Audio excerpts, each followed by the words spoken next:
নমস্কার বন্ধুরা, আজকে আবার এলাম একটা ভিডিও নিয়ে। আমরা বিজ্ঞান ভৈরবতন্ত্র আলোচনা করছিলাম, তো এক এক করে 11টা পদ্ধতি আমরা ডিসকাস করেছি। তো আগেই বলেছি বিজ্ঞান ভৈরবতন্ত্র হচ্ছেন শিবের মুখ নিঃসৃত, মহাদেব শিবের মুখ নিঃসৃত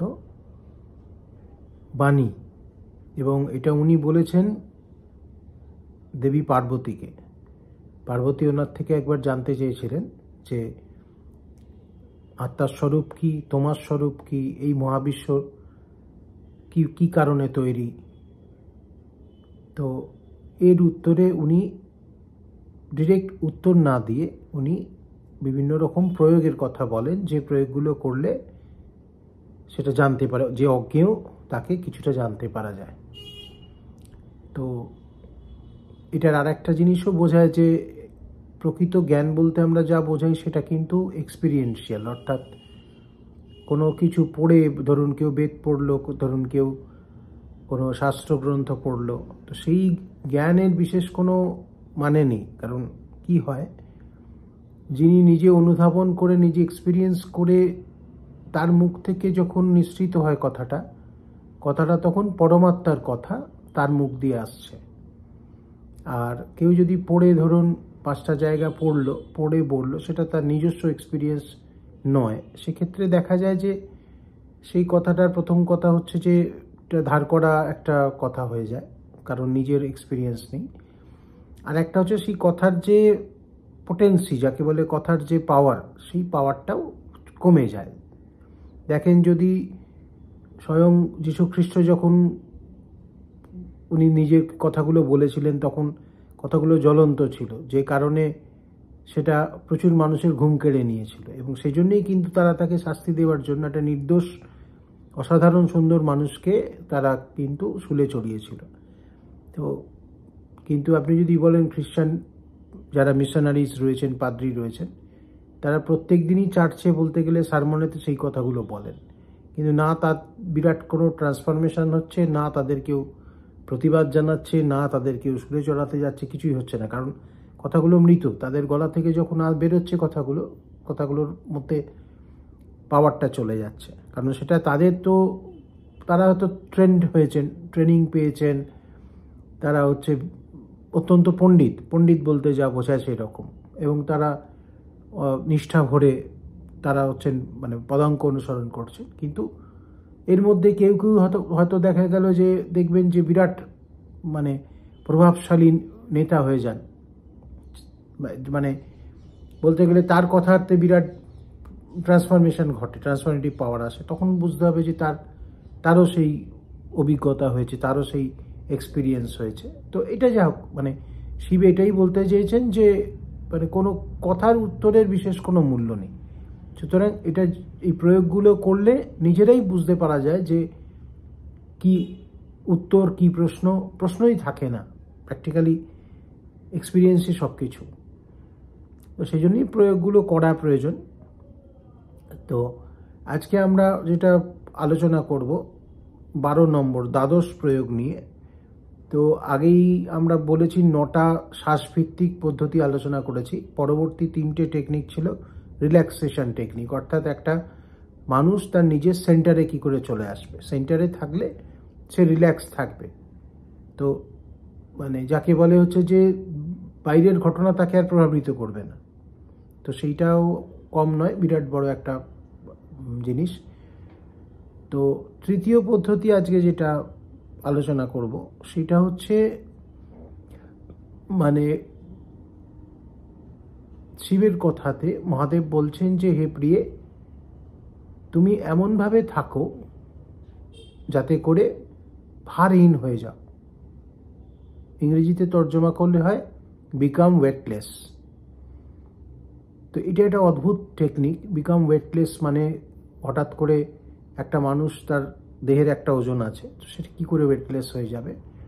দেখুন, প্রত্যেক ক্ষেত্রে আপনি ধ্যান সম্পর্কে যে যতটুকু ধরুন শুনেছেন, কোনো সোর্স থেকে পড়েছেন, কোনো মহাত্মার মুখের কথা শুনেছেন, সব কিছুতে দেখবেন একটা কথা বলা থাকে যে তুমি শিরদাঁড়া সোজা রেখে যা খুশি করতে পারো। তুমি সহজে বসো, সহজ আসনে বসো, যেটা তোমার পক্ষে সুখময় এবং যেটা তুমি খুব বেশি কসরত না করে করতে পারো, সেটাতে বসলেই তুমি ধ্যান করতে পারো। কিন্তু প্রত্যেকে একটা জায়গায় খুব ক্লিয়ার যে শিরদাঁড়া সোজা রাখতে হবে। তো এই কারণটা এবার আমরা বুঝতে পারবো যে কেন এটা এতটা ইম্পর্টেন্স দেওয়া হয়েছে। আপনি এবার একটা কাজ করুন, এই যে বসে আছেন, ধরুন আমি এখানে বসে আছি, মানে যেটাকে বলে পদ্মাসনে বসা বা সুখাসনে বসা, সেইভাবে বসে আছি।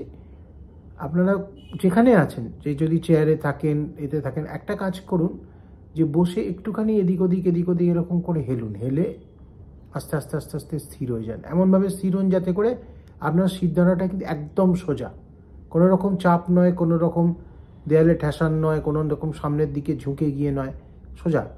আপনি হঠাৎ করে দেখবেন আপনার ওজনটা যেন মনে হবে অনেক কমে গেছে। আমরা বলি না যে মাথার উপরে যখন সূর্য এসে যায় তখন দেখবেন ছায়ার দৈর্ঘ্যটা সবচেয়ে কম হয়, ঠিক সেরকমভাবে আপনি যখন সিধা শিরদাঁড়া করে বসেন তখন হচ্ছে যে আপনার মেরুদণ্ডটা সোজা থাকার জন্য আপনার পুরো শরীরের ওজনটা একদম কেন্দ্র দিয়ে নিচের দিকে চলে যায়। তো আপনার স্টেবিলিটি যদি বলতে গেলে সেটা সবচেয়ে বেশি। যদি হেলে যান, একদিকে হেলেন বা অন্যদিকে হেলেন, দেখা যাবে সেটা সঙ্গে সঙ্গে আপনাকে অন্যদিকে নিয়ে চলে আসবে। সুতরাং পেন্ডুলামও যেরকম দুলতে দুলতে দুলতে দুলতে মনে করুন ঠিক সাম্য অবস্থায় এলো। সাম্য অবস্থাটা মানে ঠিক মাঝখানের জায়গাটা, যেখানে সোজা, সে একদম মানে মহাকর্ষের যে আকর্ষণ, মানে পৃথিবীর যে আকর্ষণ, সেই আকর্ষণের সঙ্গে একদম অ্যালাইন্ড হয়ে গিয়ে সে রইল। ঠিক সেরকমভাবে আপনি যখন শিরদাঁড়া সোজা করে বসবেন তখন আপনি সেই মহাকর্ষের যে আকর্ষণ, যেটা মানে গ্র্যাভিটেশনাল ফোর্স, যেটা তার সঙ্গে অ্যালাইন্ড হয়ে থাকছেন পুরো। সেক্ষেত্রে আপনি হঠাৎ করে দেখবেন আপনার শরীরের ওজনের অনুভূতি, দেখুন ওজন তো কমবে না। ধরুন আপনি যদি সত্যি একটা ওজন যন্ত্রের ওপরে বসেন, তার মানে কি আপনার ওজন কমে যাবে? না, কিন্তু আপনার ওজনের অনুভূতি যেটা দেখবেন কমে যায়। কারণ আমরা এখানে যেটা চেষ্টা করছি যে আপনার সূক্ষ্ম দেহ যেটা আছে, সেই সূক্ষ্ম দেহ কিন্তু এই ধ্যানের ঊর্জা নিয়ে লাভ দেয় পরমাত্মার কাছে। তো সেই তার লাফানোটা অনেক সহজ হয়ে যায় যখন আপনার দেহবোধটা কম থাকে। তো দেহের ওই অনুভূতিটা কম তখনই হবে আপনি যদি শিরদাঁড়া সোজা রেখে বসেন। এরকমও বলা যায় যে অনেক উচ্চ কোটির মহাত্মা যারা থাকেন তারা ধ্যান করেন যখন মাটি থেকে ওপরে উঠে ধ্যান করেন।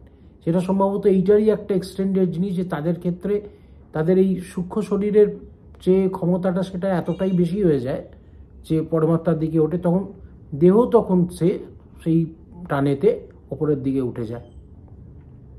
সেটা অনেক উচ্চ পর্যায়ের কথা। তো এই পদ্ধতির মানেটা হচ্ছে এটা, আপনি শিরদাঁড়া সোজা রেখে একবার দুবার এদিক ওদিক হেলিয়ে যেখানটা থামবে সেই জায়গাটা সোজা করে রেখে হালকা করে, কোনো প্রেশার না দিয়ে হালকা করে বসুন রিল্যাক্সড হয়ে। এবং এই অবস্থাতে ধীরে ধীরে ধীরে ধীরে ধীরে ধীরে যতক্ষণ পারবেন বসে থাকুন। দেখবেন আস্তে আস্তে আপনার চিন্তা তরঙ্গ আস্তে হয়ে গেছে, কমে গেছে।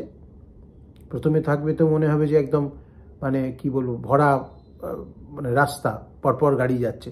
চিন্তা তরঙ্গগুলোকে যদি আমি গাড়ি ভাবি, আর আপনার মানে মাথাটাকে যদি আমি মনে করি যে চিত্তটাকে মনে করি যে ধরুন একটা রাস্তা, তো পরপর এই যাচ্ছে, গাড়ি যাচ্ছে।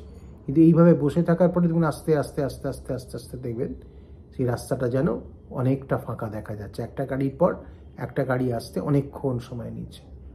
ধীরে ধীরে ধীরে ধীরে আপনি আপনার এই ফাঁকা চিত্তটাকে অনুভব করতে পারবেন। করে দেখবেন এটা একটা অসাধারণ একটা অনুভূতি।